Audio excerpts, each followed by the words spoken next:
All right, welcome back, everyone. Today we are going to do a deep dive into the flexitarian diet. Ooh, fun. Yeah, this is something you've sent us a bunch of material on, Yeah. so you've clearly been doing some research on this. Yeah, lots of questions. Yeah, lots of questions. And we've got everything from, Flexitarian 101 articles from places like Salty Llama Right. to, like, actual research from places like Memorial Sloan Kettering Cancer Center, and even some, like, YouTube videos from Dr. Taz and Food How, like comparing flexitarian to some other popular diets. Yeah. So clearly we got to unpack all this stuff. You want the full picture. Right, you want the full picture. Yeah. Yeah. And it's interesting, like even U.S. News and World Report just ranked it as the second best overall diet. Oh, wow. Yeah, only behind the Mediterranean diet. Wow, so it's getting some buzz then. So clearly there's something to this buzz. Okay, so, I think, like, most people probably know, like, the basics of, like, what flexitarian is, right? Like, Right. it's pretty much building a mostly plant-based diet, Right. but with the option to include meat occasionally. Exactly. Like, it's not about, like, the strict rules of veganism or vegetarianism. Right. It's kind of like finding that sustainable middle ground. Yeah, and that's probably why it's gaining traction, because people are realizing, you know what, I don't have to completely deprive myself. Right. This is actually something that seems doable, you know? Yeah. And it's interesting, the term flexitarian, it was actually coined by a dietitian, Dawn Jackson Blattner, Okay. back in 2008, and she specifically wanted to create an approach that was easier to maintain Oh, interesting. over time. So it was all about sustainability from the very beginning. Yeah. But I think we should go a little deeper Yeah. than just that basic definition. Right, because everyone's talking about the flexibility. Yeah, But what I thought was so interesting is, like, okay, what does that actually look like? right. Like, what's the breakdown? Obviously, you got your fruits, your veggie, Yeah, of course. your whole grains, nuts, seeds, plant-based proteins, your lentils, your legumes, all that stuff. Yep. But the interesting part to me was, like, the flex part. Right, exactly. Like, what does that actually look like? Yeah, it's not a free-for-all. Right. It's not, oh, I'm flexitarian, I can have all the bacon I want. Right. That's not what this is about. Right. Blattner actually recommends keeping meat consumption to about 28 ounces of lean meat per week. Okay. And, really focusing on quality over quantity. Okay. So if you're going to have meat, make it, organic, free range, grass fed. Right. Those are the kinds of things that make a difference. And Right. and even within dairy, she had a leans towards like things like ricotta or feta cheese, yogurt, and plant-based milk alternatives are kind of preferred in this diet. See, to me, that's where I'm like, is there, like, a downside Yeah. to the flexibility? Yeah. What do you mean? Well, like, if it's that easy to kind of, like, slide back in, to your old eating habits, if you're not cutting something out completely. Yeah. Yeah. No, that's a totally valid concern. And Yeah. and some of the sources we looked at definitely pointed to that as like a potential for backsliding. Oh, really?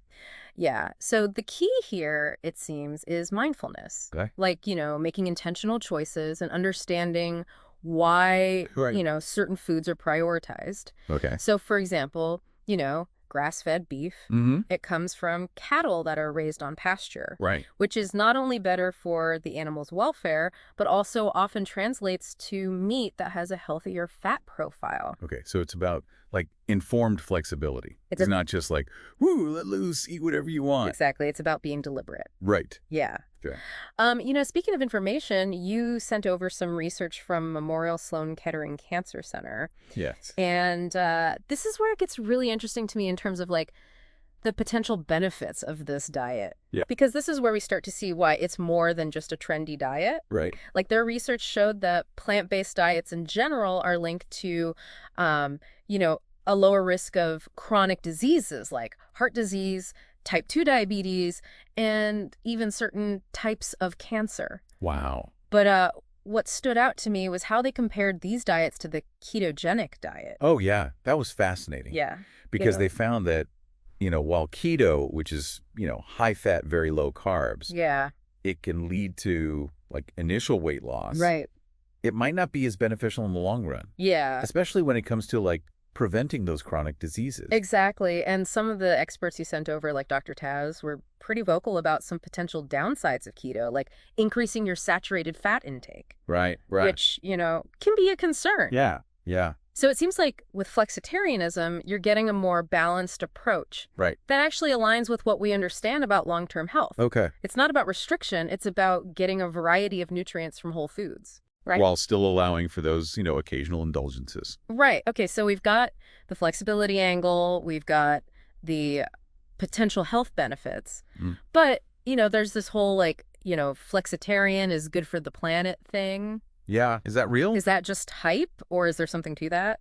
There's actually a lot of substance behind that claim. Okay. Several of the sources you sent over, including that Salty Llama article, highlighted how reducing meat consumption, which is really at the heart of flexitarianism, Right. has a ripple effect on the environment. Okay, so how so? Well, think about it. Less meat means less demand, Okay. which in turn could lead to less deforestation for grazing land, reduced greenhouse gas emissions from livestock, Wow. and less strain on water resources. Right. Yeah, because it takes so much to, raise cattle. Exactly. And it's not just about the animals themselves. Yeah. Think about the energy used in processing and transporting meat. Oh, right. So by choosing more plant-based meals, You're contributing to a lower carbon footprint overall. so it's not just about, individual health. Right. It's about, collective, the planet's well-being. Exactly. It's about the bigger picture. And Right. and let's not forget the financial aspect. Oh, yeah, true. Plant-based staples like beans, lentils, rice, Yeah. they tend to be much more budget-friendly than meat. Oh, yeah. So a flexitarian approach could actually save you money in the long run. Yeah, that's always a nice plus. Right. It's a win-win. Yeah. But before we get too carried away with all the positives, Right. we do need to address the elephant in the room, Okay, which is... the potential for nutritional deficiencies. Oh, right. We hear about that a lot with plant-based diets. Right. Is that a valid concern for flexitarians? It's definitely something to be mindful of, Okay. particularly when it comes to nutrients like vitamin B12, iron, and zinc, Sure. which are more readily absorbed from animal products. Right. So that's where careful planning comes in. Yeah. While the occasional meat consumption might provide some of these nutrients, Mm-hmm. those following a stricter flexitarian approach, Okay. or those avoiding meat altogether, Right. need to be more mindful. So what can they do? Well, that Salty Llama article actually had a really good section on this, Oh, perfect. highlighting specific food combinations that can help, Like what? like pairing legumes with grains to create complete proteins, Oh, okay. or incorporating iron-rich foods like spinach Okay. in fortified cereals. Gotcha. And they even talked about supplements, Right. emphasizing that, vitamin B12 supplementation is often recommended for those who are fully plant-based. Yeah, okay, so it sounds like it's about being informed Absolutely. and making those, conscious choices. Exactly. And that's where consulting a healthcare professional can be really helpful. Right. They can help tailor your approach based on your individual needs Okay. and ensure you're getting all the nutrients you need, Right. whether that's through diet or supplementation. Okay, so informed choices are key here. Definitely. But there's another hurdle that I think a lot of people worry about. Oh, yeah. What's that? Social situations. Yeah. How do you explain this way of eating to, friends and family who might not understand? Yeah. Or what about dining out? Right? Is that even possible as a flexitarian? Those are all great points. Yeah. And it's definitely something we need to explore further. Yeah. But first, Okay. I think it would be helpful to look at how flexitarianism stacks up against some other popular diets, Okay. like keto and intermittent fasting. Okay. You sent over some really interesting videos from Dr. Taz and Food, how that tackled those topics. Yeah, those got me thinking. Right. Yeah, because they went pretty deep into potential drawbacks of those more restrictive diets. Mm-hmm. And honestly, it made the flexibility of the flexitarian approach seem even more appealing. I could see why. Yeah. So I think it'd be good to unpack those comparisons a little bit and see how they might influence your decision to adopt a flexitarian lifestyle. Okay, let's do it. Yeah, watching those videos, it really highlighted how some of these other diets, while they might offer some benefits, they can be tough to keep up with over time. Oh, totally. Dr. Taz was pretty critical of keto, emphasizing that our bodies just aren't really meant to be in a constant state of ketosis. Right. And he even talked about some of the potential downsides, like the dreaded keto flu, Yeah. fatigue, headaches. Oh, yeah. Not fun. Right, and then that Food How video, it really kind of drove home the point about potential nutrient deficiencies with like these restrictive diets. Yeah. Like with keto, you're cutting out whole food groups. Right, exactly. But what I thought was so interesting was how they contrasted that with like the flexitarian approach. Because it allows you to get a wider range of nutrients naturally, making it potentially more sustainable. Right, exactly. And let's not forget about intermittent fasting. Oh, yeah, that's another one. Which, it can be effective for some people. Yeah. But those rigid time restrictions, can make it tough to fit into like busy lifestyles. Yeah, especially like with social events and stuff. Right, exactly. Like if you have family dinners Right. or things like that, it can be kind of hard to stick to.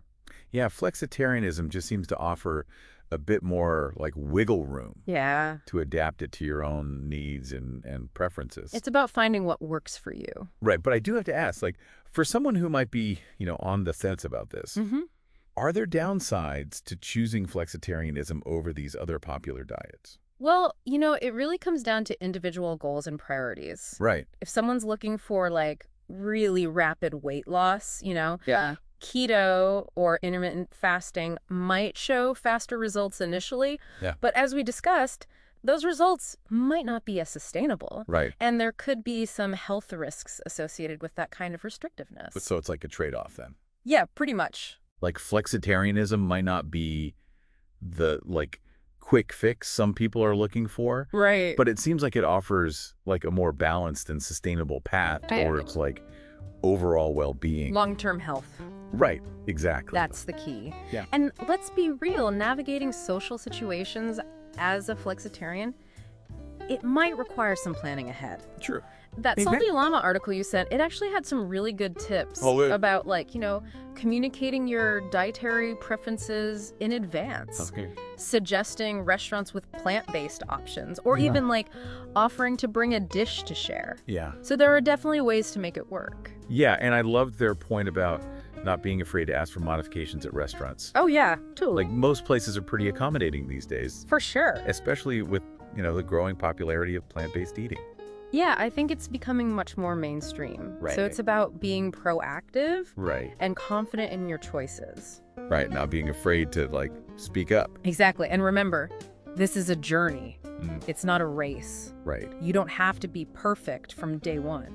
Yeah, that's encouraging. Even small changes can make a big difference. Speaking of small changes, that blueprint that you sent over, Oh yeah, from Western Oregon. yeah, from Western Oregon University, outlined in that Salty Llama article. Mm. I thought that was like a super practical way to kind of like ease into flexitarianism. Yeah, I agree. I thought that was a really great resource. Yeah, because they have like those different levels, right? Yes, beginner, intermediate, advanced. Right. So for beginners, they recommend starting with 6 to 8 meat-free meals per week, Okay. and then gradually increasing that number as you become more comfortable. That seems much less daunting Right. than like going cold turkey. Exactly. You can kind of like, test the waters Yeah, find what works for you. and not feel overwhelmed. Exactly. And remember, this whole deep dive is really all about you. We're just giving you the information and insights Yeah. to help you decide if flexitarianism is right for you. Exactly. We're here to kind of like empower you Yeah, to take control of your own health. absolutely. But as with any dietary change, it's always a good idea to consult with a healthcare professional For sure. to kind of personalize your approach. Absolutely. They can help you assess potential risks, guide you on nutrient intake, and just make sure you're making choices that are really supporting your overall health goals. So it's about like getting that personalized advice. Right. Okay, so we've covered a lot of ground here. Yeah, we have. We've explored the what, the why, and the how of flexitarianism. Our gone deep. We've gone deep.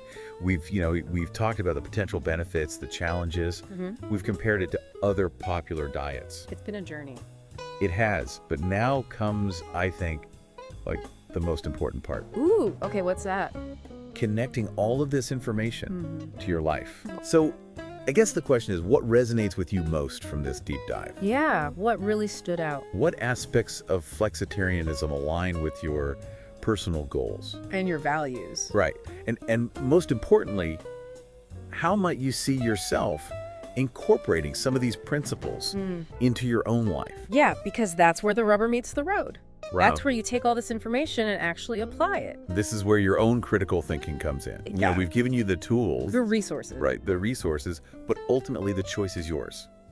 You get to decide Right. what works best for you. And we're just here to guide you and offer support Absolutely. as you kind of navigate this exciting journey towards a healthier and more sustainable lifestyle. Yeah, it's all about finding what works for you and making it sustainable. Exactly. And before we wrap up this whole deep dive, Okay. there's one final thought I want to leave you with. Ooh.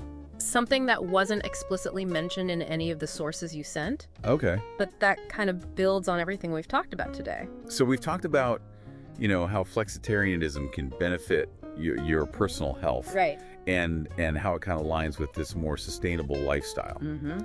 But what if we take that a step further? Okay, where are we going? Like, what if by embracing this approach, like we're actually part of something much bigger? Oh, I like that. Yeah. That's a really cool thought. Yeah. What's interesting to me is that flexitarianism, it seems to be emerging at a time when, there's this growing awareness of, the interconnectedness of our food choices. Right. People are starting to understand that what we eat impacts not just our own bodies, Right. but also the environment, animal welfare, even social justice. Right. So it's like flexitarianism is almost tapping into this, collective shift Yeah, towards more, conscious consumption. absolutely. It's not just a diet. It's like a reflection of a broader change in values and priorities. Yeah, I think that's a really good point. Yeah. It's about aligning your actions with your beliefs. Right. Exactly. And that kind of raises a really important question. Okay. What is it? Could flexitarianism actually be a stepping stone towards a more sustainable future for everyone? A future where our food choices nourish not only ourselves, Right. but also the planet. Wow. Yeah, that's a really powerful idea. It is. We think about making these individual choices, but it's like we're part of this collective movement then Yeah. towards a healthier and more equitable food system. Exactly. And that's what makes this so exciting to me. Yeah. It's not just about following rules. It's Right. about being part of a larger conversation, exploring new possibilities, Right. and creating a future where food is a source of both personal and planetary well-being. So, as you're thinking about whether flexitarianism is right for you, think about that ripple effect of your choices. Yeah. How might embracing this approach not only benefit you, Right.